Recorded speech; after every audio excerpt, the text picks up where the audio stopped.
अगर सिंधु घाटी सभ्यता के भारतीय लोग सिंधु घाटी सभ्यता के डिक्लाइन के टाइम अगर उत्तरी पश्चिमी क्षेत्र से अगर दक्षिण में आए हैं, तो इसका मतलब क्या हुआ? जो आज के दक्षिण भारतीय लोग खुद को कहते हैं कि हम दक्षिण भारत के इंडिजिनियस लोग हैं, नेटिव लोग हैं, तो वो तो यहाँ के नेटिव लोग नहीं हुए। फिर वो तो सिंधु घाटी सभ्यता के डिक्लाइन के बाद यहाँ पर आए हैं। भारत में तो 20-30 हजार साल से लोग रह रहे हैं, तो दक्षिण भारत के तो और कोई नेटिव लोग होने चाहिए। एक और टॉपिक सुनिए। अगर हमें पता लगे कि जो R1A1 है, या जिसे RNDNA कहते हैं, वो भारतीय में ही उत्पत्ति हुआ हो, भारत में हो, भारतीयों का डीएनए हो, तो क्या होगा? आइए बहुत सारे महत्वपूर्ण टॉपिक्स पर बात करते हैं जो भारतीय के डीएनए इतिहास से जुड़े हुए हैं। देखिए, यदि दक्षिण भारतीय लोग ऐसा मानते हैं कि वो सिंधु घाटी सभ्यता के डिक्लाइन के वक्त वहां से दक्षिण में आए, तो इसका मतलब वो तो ये ऐसा कह रहे हैं कि हम अगर 3 या 4 हजार साल में पतन हुआ है, पतन होता गया और डिक्लाइन आता गया एक, तो अगर सिंधु घाटी सभ्यता से लोग दक्षिण में आए हैं तो यहाँ के वो नेटिव तो नहीं हुए, क्योंकि यहाँ तो पहले लोग रहते होंगे। तो इस पर बात करते हैं। बात यह है कि जो अब दक्षिण भारतीय लोग हैं, ये सिंधु घाटी सभ्यता के पतन के बाद यहाँ नहीं आए हैं। वो तो वहीं आगे आगे उनकी सेटलमेंट होती गई अन्य क्षेत्रों में, गंगा जो वैली सेटलमेंट्स हैं और अन्य जितनी सेटलमेंट्स एंशिएंट हैं उसके बाद की वहां हुए। आइए दक्षिण भारतीय लोगों की बात करते हैं। दक्षिण भारतीय लोग, ऐसा कोई भी डीएनए सबूत नहीं है कि अगर सिंधु घाटी सभ्यता है, मान लीजिए सिंधु घाटी सभ्यता है, वो तो कम से कम वहां पर जो लोग रहते होंगे उनकी सेटलमेंट 3 या 4 हजार 5 हजार साल में रही होगी। यानी ये जो उत्तरी पश्चिमी क्षेत्र है, अफगानिस्तान, पाकिस्तान, ईरान, चाहे पंजाब, राजस्थान का क्षेत्र, चाहे ऊपर हिमाचल, जो भी ये क्षेत्र है, कश्मीर, इस क्षेत्र में जो लोग रहे होंगे 3-4 हजार साल में रहे होंगे। 3-4 हजार साल तो से पुराने होंगे ही होंगे, मतलब वहां सेटलमेंट रही होगी इतनी, 3 या 4 हजार 5 हजार साल जितनी सेटलमेंट तो उनकी रही होगी। अगर इतनी लंबे सेटलमेंट के लोग अगर दक्षिण में आएंगे और अगर दक्षिण में कोई अन्य लोग रह रहे होंगे तो उनके साथ अगर मिक्स होंगे तो उसका प्रभाव दिखेगा ही दिखेगा, लेकिन ऐसा हमें प्रभाव नहीं दिखता। तो इसका मतलब क्या हुआ कि जो दक्षिण भारतीय लोग हैं वो उत्तरी पश्चिमी क्षेत्र से नहीं आए हैं, क्योंकि अगर वहां से अगर यानी सिंधु घाटी सभ्यता के डिक्लाइन के वक्त कोई भी वहां से यानी 3 हजार 4 हजार 5 हजार पुरानी सभ्यता, इतनी लंबी सभ्यता 10-8-9 हजार साल पुरानी भी हो सकती है वो सभ्यता, अगर ऐसे सभ्यता के लोग अगर दक्षिण भारतीय, वहां पर भी जनसंख्या भारी रूप में से रही होंगी, श्रीलंका में रही होगी, अगर वहां से लोग यहाँ पर आएंगे तो उसका इम्पैक्ट दिखेगा। लेकिन ऐसा नहीं है। जो दक्षिण भारतीयों का डीएनए है वो ये कहता है कि यहाँ इनकी सेटलमेंट बहुत पुरानी है। अगर कोई प्रभावी प्रवास हुआ होता, प्रभावी माइग्रेशन हुआ होता, यानी कि सिंधु घाटी सभ्यता के लोग अगर दक्षिण भारत में आए होंगे, अगर सिंधु घाटी सभ्यता के लोग डिक्लाइन के वक्त वहां से उत्तर पश्चिमी क्षेत्र से अगर साउथ में आते तो इसका बड़ा प्रभाव साउथ की डीएनए में दिखता, उसके हमें एक हिस्ट्री में दिखता, डीएनए हिस्ट्री में दिखता। लेकिन ऐसा नहीं है।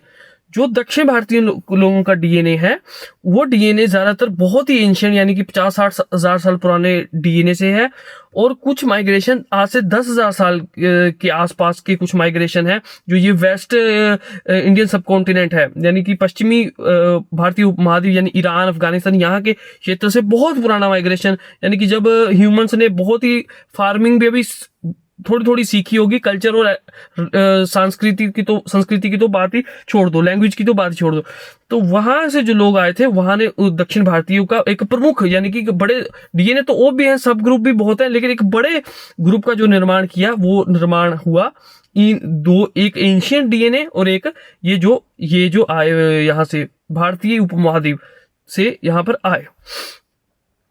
तो आपने यहां तक क्लियर समझ लिया कि कोई भी हमें ऐसा कोई माइग्रेशन नहीं दिखता, ऐसा कोई माइग्रेशन नहीं है कि सिंधु घाटी सभ्यता के डिक्लाइन के वक्त वहां से कुछ लोग दक्षिण भारत में आए और यहाँ पर उनका आगे हुआ, और जो दक्षिण भारतीय वो यहीं के नेटिव है। यानी कि दक्षिण भारतीय ऐसा ना माने कि वो यहाँ के नेटिव नहीं है, वो उत्तरी पश्चिमी क्षेत्र डिक्लाइन के बाद आए हैं। ऐसा हमें नहीं दिखता कि कोई वहां से सिंधु घाटी की सभ्यता के डिक्लाइन के बाद यहाँ पर सेटलमेंट हुई हो दक्षिण भारत में। छोटी मोटी सेटलमेंट्स, माइग्रेशन तो पुराने जमाने में होते रहते थे, एंशिएंट टाइम में होते ही रहते थे। तो ये एक है। अब आप देखिए, अब सिंधु घाटी सभ्यता में क्या हो रहा था और बाकी सब चीजें हम देखते हैं। दक्षिण भारतीयों का हमने डीएनए देख लिया कि इसमें एक एंशियंट वेस्टर्न ईरानियन अफगानिस्तानी यानी इंडियन सब कॉन्टिनेंट का डीएनए मिलता है और एक बहुत ही एंशियंट डीएनए मिलता है और R1A1 भी किसी किसी मात्रा में मिलता है। अब बात कीजिए कि दक्षिण का तो हमें देख लिया, दक्षिण भारत का हम देख लिया, तो जो इतना बड़ा भूभाग है, यानी कि आप चाहे उत्तर प्रदेश का क्षेत्र ले लीजिए, आप गंगा क्षेत्र जो भी है सारा, आप मध्य प्रदेश का क्षेत्र ले लीजिए, आप अफगानिस्तान का क्षेत्र ले लीजिए, आप ईरान का क्षेत्र ले लीजिए, आप पाकिस्तान का क्षेत्र ले लीजिए, पंजाब, कश्मीर, पंजाब, हिमाचल, सारा क्षेत्र ले लीजिए, आप गुजरात का क्षेत्र ले लीजिए, आप ये सारा क्षेत्र ले लीजिए। दक्षिण भारतीयों को तो हमने देख लिया कि ये नेटिव लोग थे, बहुत पुराना माइग्रेशन, यानी कि 10,000 साल पुराना माइग्रेशन यहाँ दिखता है और कोई लेटेस्ट माइग्रेशन दक्षिण भारत में नहीं दिखता है। ठीक है, नहीं दिखता। तो जो इतना बड़ा भूभाग है जो मैंने आपको बताया, अफगानिस्तान से लेकर राजस्थान, ये सारा भूभाग, यहाँ पर कौन सा डीएनए था? तो यहाँ एक म्यूटेशन होती है डीएनए की, यहाँ म्यूटेशन होती है डीएनए की और यहाँ होता है R1A1, जिसे आज प्रमुखता से नॉर्थ में डीएनए है, उसका उत्पत्ति होती है। यह हमें कैसे पता है? साइंटिफिकली ये आज के समय में प्रूफ के हो भी चुका है और आगे और प्रमुखता से प्रूफ हो भी रहा है।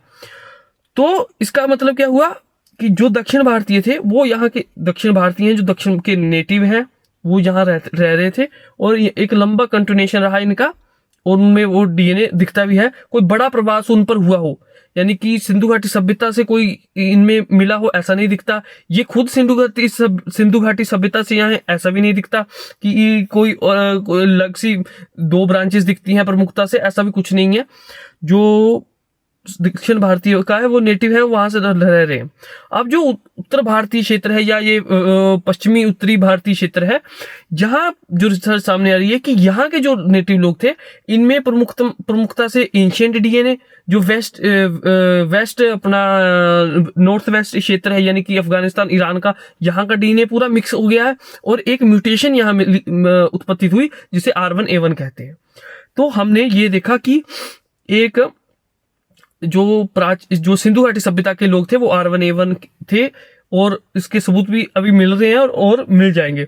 और जो एंशियंट जो हमें मिल रहे हैं उनमें जो उत्तर भारतीय पश्चिमी है, इनमें हमें कोई भी बाहरी डीएनए नहीं मिल रहा है प्राचीन समय का, यानी कि जो राखी गढ़ी में भी मिला और 2-3 और स्केलेटन का जो डीएनए एक्सट्रैक्ट हुआ और बातें पता लगी, उससे पता लगा कि ये जो पूरी बेल्ट है, जो स्टेप की यूरेशिया की बेल्ट बताई जाती है, सेंट्रल एशिया की बेल्ट बताई जाती है, यहाँ से डीएनए प्राचीन समय में नहीं मिलता, यानी सिंधु घाटी सभ्यता में उसका डीएनए नहीं मिलता, यानी प्राचीन समय में नहीं मिलता।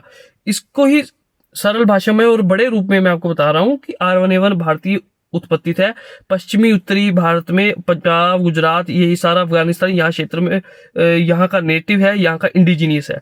जैसे दक्षिण भारतीय इंडिजीनियस है या नेटिव है, मूल निवासी है, और उनमें डीएनए, प्राचीन डीएनए और प्लस वेस्टर्न नॉर्दर्न जो इंडिया का डीएनए मिलता है, वैसे ही जो नॉर्थ में रहते हैं लोग, इनमें भी इन्हीं का आगे पीछे करके मिक्स करके और म्यूटेशन होकर R1A1 नेटिव और इंडिजीनियस यहाँ का डीएनए ये है। अब आप बात समझे, सारा इसमें जो थ्योरिकल वर्क है आप समझ गए होंगे। अब जो इसमें, अब इसको थोड़ा सा इधर करते हुए 2 टॉपिक इसके साथ जोड़ लेते हैं कि हम यहाँ थोड़ी सी हिस्ट्री को ले लेते हैं, हम हिस्ट्री को ले लेते हैं, हिस्ट्री में आर्कोलॉजी और लिटरेचरी वर्क को ले लेते हैं और साथ में कुछ डीएनए माइग्रेशन और उसकी चीजों को देख लेते हैं, कि थ्योरीज को देख लेते हैं। अब देखिए, हिस्ट्री में अगर जो भारतीय उत्पत्ति R1A1 है, ये बाहर भी मिलता है। जो भारत में R1A1 मिलता है उसमें बाहर से आए ट्रेसेस नहीं मिलते, यहीं का डीएनए बाहर को गया है, ऐसे सबूत मिलते हैं। अब बात करते हैं, देखिए, चाहे ऋग्वेद का दक्षराज्य युद्ध हो, ऋग्वेद के दशराज्य युद्ध भी हिस्ट्री में ये बताता है कि भारत से बाहर की ओर माइग्रेशन हुआ है। और चाहे हम जैन धर्म में, जो जैन समाज में जो महाभारत मिलती है, उसमें भी जो बातें मिलती हैं, जैन महाभारत ही भारत की असली ऐतिहासिक महाभारत है, उसी में जो कुछ उसमें बातें मिलती हैं कि जो हर बार हारे हुओं को बाहर की ओर किया जाता है। तो दोनों ही ऐतिहासिक घटनाएं जो लिटरेचरी वर्क हमारे पास है, और ऋग्वेद की तो बहुत सारी बातें हमें आज सबूत के रूप में मिल जाती हैं कि कैसे सरस्वती नदी का जो निशान है वो अंडर द सी दिखता है हमें, जैसे गंगा का निशान दिखते हैं समुद्र में जाते हुए, तो उसका भी प्राचीन हमें इंडिकेशन मिलता है, उसके सबूत मिलते हैं आर्कोलॉजिकल। तो वैसे ही जो ये युद्ध हुए उनके बाद बाहर की ओर गए। और इसके बाद डीएनए की बात करें, देखिए मोर एंड मोर डाटा की जरूरत है, और कोई बात नहीं, डीएनए साफ साफ कर देता है हर चीज को। तो अब तक जो बातें समझ आ रही हैं वो ऐसे ही शो कर रही हैं कि माइग्रेशन बाहर की ओर होते चले गए हैं, और वैसे ही इसी के साथ हमारी भाषाएं बाहर गई यूरोप तक। तो जो चाहे यूरोप पर यमनाएं जो इन्वेशन हुआ है, इन्वेडन हुआ है, तो जितने भी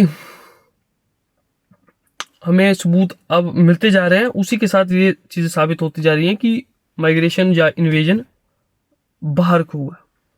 तो अब सब टॉपिक्स को साइड करते हुए कंक्लूजन यानी कि निष्कर्ष की बात मैं आपको समाप्त करता हूँ। देखिए, ऐसा कोई सबूत नहीं है कि सिंधु घाटी सभ्यता के पतन के बाद वहां के उत्तरी पश्चिमी यानी पंजाब, अफगानिस्तान, पंजाब के क्षेत्र से, गुजरात के क्षेत्र से कोई कुछ भी लोग दक्षिण में आए होंगे। अगर ऐसा होता तो जरूर दक्षिण भारत में हमें प्रभाव दिखता कि इतने हजार साल पहले, ये 3-4 हजार साल में, 5 हजार साल में यहाँ पर कुछ माइग्रेशन हुए, लेकिन हमें ऐसा नहीं मिलता। यानी कि दक्षिण भारतीय यहीं के थे, यानी कि उनको खदेड़ा नहीं गया है। जो दक्षिण भारतीय थे वो दक्षिण भारतीय ही हैं, वो बाहर से नहीं आए हैं, कहीं से नहीं आए हैं, वो यहीं के थे, और उन्हीं में वह चीज दिखती है। Asian DNA, western Indian, western northern Afghanistan, पाक, ईरान के क्षेत्र का डीएनए जो कि प्राचीन 10,000 साल पुराना मिक्सअप है, और R1A1 जो यहाँ से थोड़ा थोड़ा इसमें मिक्स होता गया, जिसको हमें जो डीएनए एनालिसिस द्वारा समझना पड़ेगा। टेक्निकल मतलब कि टेक्निकल डीएनए लैंग्वेज में आपको समझना पड़ेगा। मैं आसान सी भाषा में समझा रहा हूँ, लेकिन उसे बहुत ही टेक्निकल भाषा में समझाया जाता है कि कैसे उनका नाम है या उनकी चीजें, और या इनका मिक्सअप कैसे हुआ, बहुत टेक्निकल बातें होती हैं वो। और अगर हम नॉर्थ की बात करें तो इतना बड़ा भूभाग है, यहाँ पर जो डीएनए है, यहीं पर जो एंशियंट जो ही दक्षिण भारतीयों में मिलता है वही डीएनए नॉर्दर्न भारतीयों में मिलता है, साथ में वही जो वेस्टर्न नॉर्दर्न डीएनए मिलता है, और उसी के साथ जो म्यूटेशन डीएनए जो R1A1 जो यहाँ पर म्यूटेट हुआ है वो मिलता है। तो म्यूटेशन होती रहती है, ऐसा नहीं है कि बहुत सारे क्षेत्रों में पूरी दुनिया में ऐसी म्यूटेशन देखी जाती है। ये कुछ खास म्यूटेशन नहीं है जो सिर्फ भारत में के नॉर्थ क्षेत्र में हुई हो, ऐसी म्यूटेशंस होती रहती हैं, इतिहास में हुई हैं।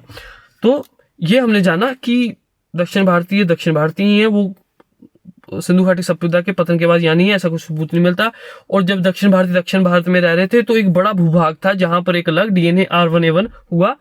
बहुत सारे हमें ऐसे सबूत तथ्य इकट्ठे करने पड़ेंगे जिससे हम ये साबित करें कि यहाँ से जो माइग्रेशन हुआ है वो हुआ है अपने बाहर की ओर, सेंट्रल एशिया की ओर, उसके बाद आगे की ओर जिधर जिधर भी उसका फैलाव होता गया, चाहे रशिया की ओर हुआ।